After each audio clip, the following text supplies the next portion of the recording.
Hey guys, how we doing? So, I'm full of cold, and I've just got back from work. It's 12:30, so 12:30 midnight.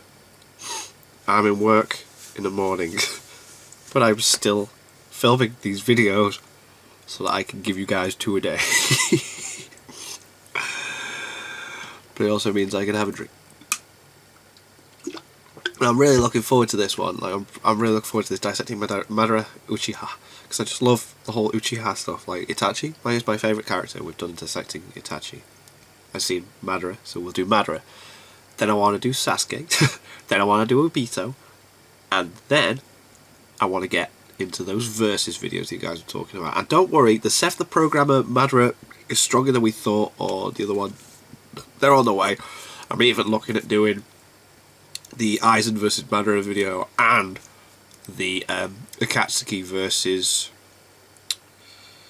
whatever the thing. Oh no, but that one as well. So anyway, enough of that.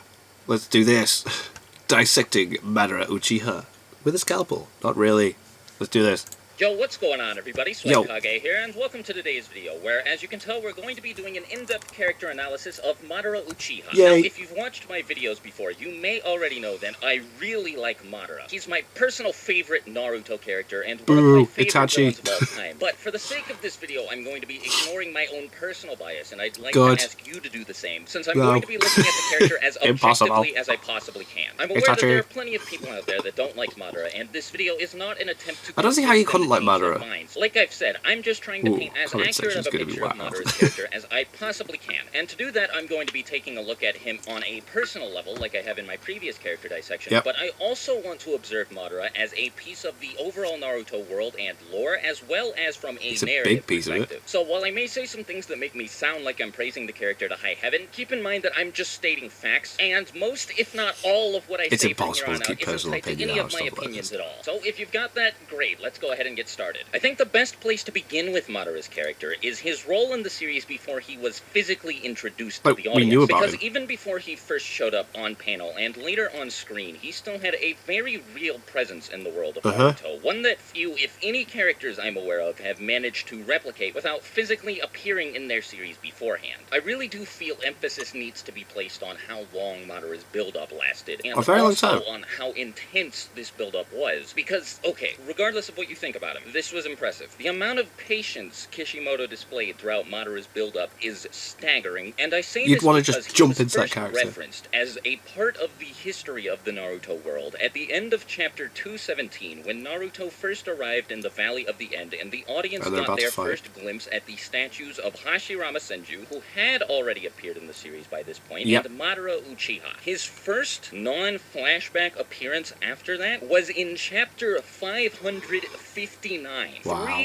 342 chapters later. That's a long time. Okay, to put it into perspective, that length of chapters is analogous to the length from the beginning of the series to the end of the Hidan and Takazu arc. Chapter 342 of the manga took place right after Shikamaru buried Hidan. To help tighten your grasp on how long this lasted, chapter 217 came out in June of 2004, and chapter 559 came out in October of 2011. 7 That's really cool that he waited that 4 months later. Regardless of what you think of Madara, it is impossible to avoid acknowledging how thoroughly Kishimoto established him before he finally put him in the manga. Whether you think his build-up is good or bad is up to you, but it still gave him an overwhelming sense of presence, again, even before his first appearance. And, I mean, just who else do you know? What other characters can you name who got hyped up for 7.5 whole entire real-life years before their debut? I'm not saying that this is an inherently good or bad thing, but it's just important to keep in mind that one of the most prominent aspects of Madara's character is his overwhelming importance as a historic figure and just as a member of Naruto's cast. In the 342 chapters between the first appearance of this statue and the first appearance of Madara himself, Madara was consistently mentioned consumed by a whole bunch of different characters in a variety of different situations, from Kurama to Itachi to Jiraiya Kurama to did mention, Minato, and Obito even claimed to be Madara. Oh yeah, he did at one point, didn't he? I forgot about that, yeah. And this was a claim that left pretty much anybody who knew who Madara was pretty shook, which, along with many of the other references to Madara present throughout these chapters, was clever to throw in, though. Good job solidifying just like, how so important and powerful he was. Now, because of all of this build-up, Madara was practically set up from day one to be ridiculously powerful. As somebody who everyone knew about and who everyone was afraid of. Someone who could allegedly fight on par with the first Hokage and had a statue in the Valley of the End, which he supposedly helped create just through the collateral damage of his battle with Hashirama. It seems he was set up from the very beginning to be the final boss. But while all this build-up did make it easier to swallow his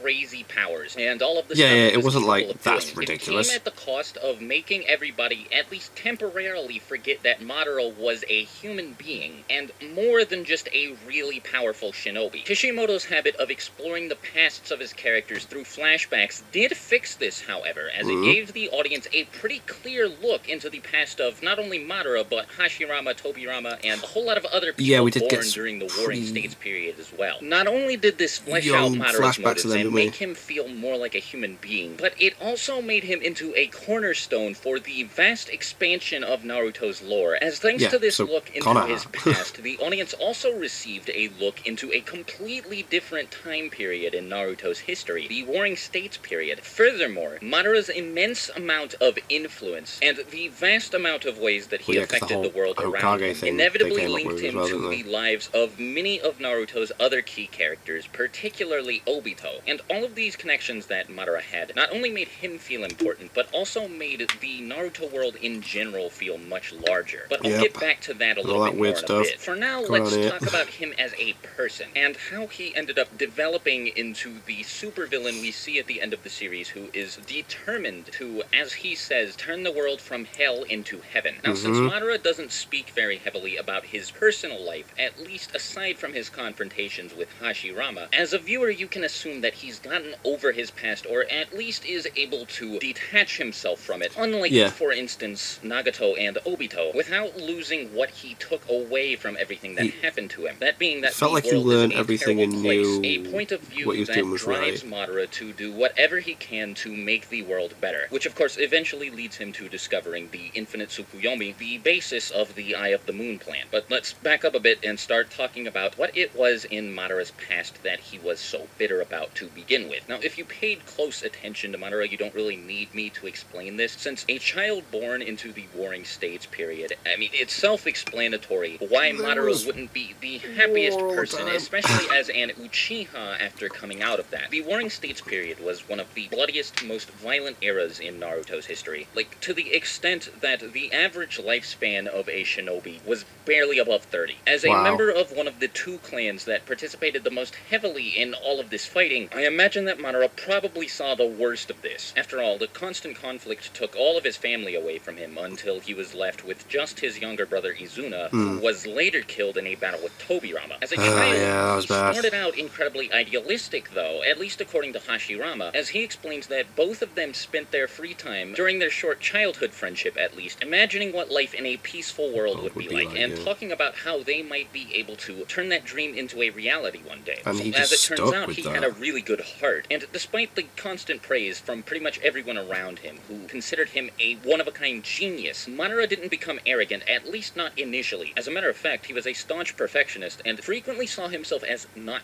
good enough. To some extent, I imagine that this is a trait he retained later in his life, at least in the sense that Madara rarely compared himself to other people, and instead judged himself based on the standards he set for himself, not based on the standards that other people set for him. As a matter of fact, I'd venture to guess that this is due to the fact that he is a bit of an introvert, and always has been, or at least introverted when compared to most of Naruto's other characters. While sometimes that did lead him to compare himself to other people, like when he competed to be stronger than his brother Izuna, or when he constantly fought to become stronger than Hashirama, I think it's safe to say that Madara did this for the sake of self-fulfillment and feeling like he could protect his family, not for the sake of saying he was better than everybody else. Anyway, a lot of what caused Madara to become the jaded supervillain we see him as at the end of the series is due to some pretty deep-rooted and complex complex history between the Uchiha clan and the Senju, but let's just say that the rivalry between the Uchiha and Senju was very detrimental to Madara's life. It initially dissolved his friendship with Hashirama after the two found out the clan that they each hailed from, and it also led to him feeling like both he and his clan were being persecuted after the foundation of the Hidden Leaf Village. Oh, yeah, and also let's not forget that it was this clan rivalry that led to his entire family being wiped out as well. I mean, yeah, I think you get the idea. Now, to say that this was the only thing that contributed to Madara's transition wouldn't be entirely accurate, but it was one of the things that drove him away from the Hidden Leaf Village and led him to become its first rogue ninja. Of course, there was a whole lot more that led to Madara's change in personality than just all of this, but for the sake of simplicity, let me just say that Madara was a product of the circumstances that he was born into. He really did have a good heart and was only driven to get stronger for the sake of protecting those close to him and preventing his life from getting any more bleak than it already was. And yet, despite the fact that he was one of the most powerful shinobi of his age, with more influence than practically anybody he knew save Hashirama and maybe Tobirama, Madara found himself completely helpless to do anything to keep both his life and the lives of his kin from getting any worse. He constantly saw the worst humanity had to offer, and he consistently found himself unable to do anything about it. This took Madara from the idealistic child that he once was, who initially hoped that he and Hashirama could find a nice, peaceful solution to the problem of war that they had been facing for all of their lives, to a detached,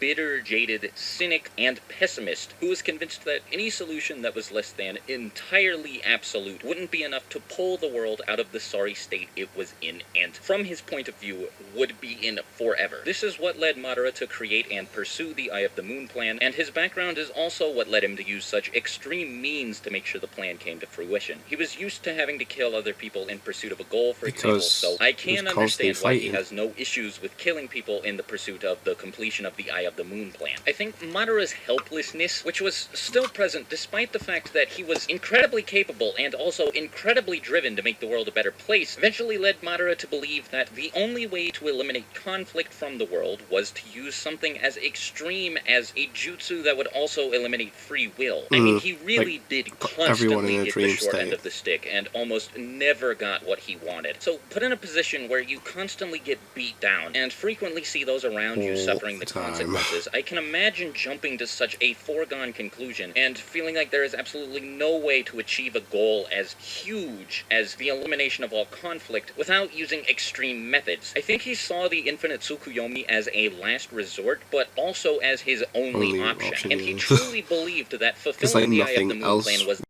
to do, but his twisted and broken point of view is what led him to pursue it so tirelessly, and at the expense of pretty much everybody who opposed him, and also at the expense of Obito. Madara is a very complicated character to describe because, like a few of Naruto's other villains, he is what you could colloquially refer to as an anti-villain. A villain who is using not-so-nice means to achieve something they believe is for the greater good, but more simply a morally grey villain. But at the same time, he's jaded to such a ridiculous extent that it's almost impossible to see him as a good guy just because of how bent and twisted his sense of right and wrong is. But I think that's where part of the charm of his character comes from, because he's more than aware of the fact that people are going to disagree with him due to constantly dealing with the squabbles between the Uchiha and the Senju, and just by the very nature of the Eye of the Moon plan. And after even his own clan turned against him when all he was trying to do was protect them, I think Madara was able to fully detach himself from reality, and thanks in part to his introverted nature, completely ignore the thoughts of others in pursuit of the completion of the Eye of the Moon plan. I think it was the fact that he had the mindset and the outlook of a villain, the intelligence to justify his cynicism, but the same inherent naive stubbornness and unwillingness to give up present in somebody like Naruto that made Madara one of the most dangerous characters in the series and one of its most effective villains. Anyway, hope you guys enjoyed this character dissection. I've been meaning to get to it for a while, but I've been putting it off because I didn't want it to be bad, and I wanted to make sure I spent quite a bit of time thinking about it. Now, I didn't get as much I'm sorry that I don't talk that much. As I would like to because I've been very busy recently, but hopefully I'm full of cold.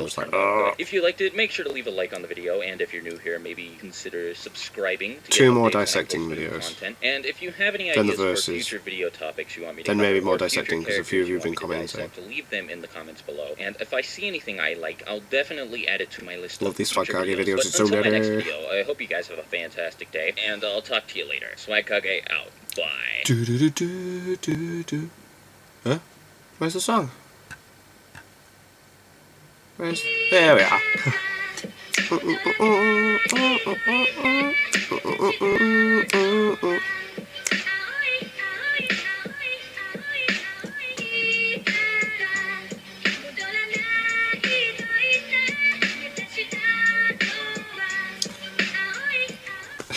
That was cool. I love these Swagkage videos, they're awesome. It's just such nerdy Naruto stuff, and I like it, the dissecting of the characters. It's I like it. I just like listening to Swagkage talk about Naruto stuff. It's fucking awesome. And I'm glad that like some of you guys like watching these as well. I was quite worried when I did the Itachi one, but it seems like a fair few of you enjoyed it. So Madara this one, we're going to do Sasuke next.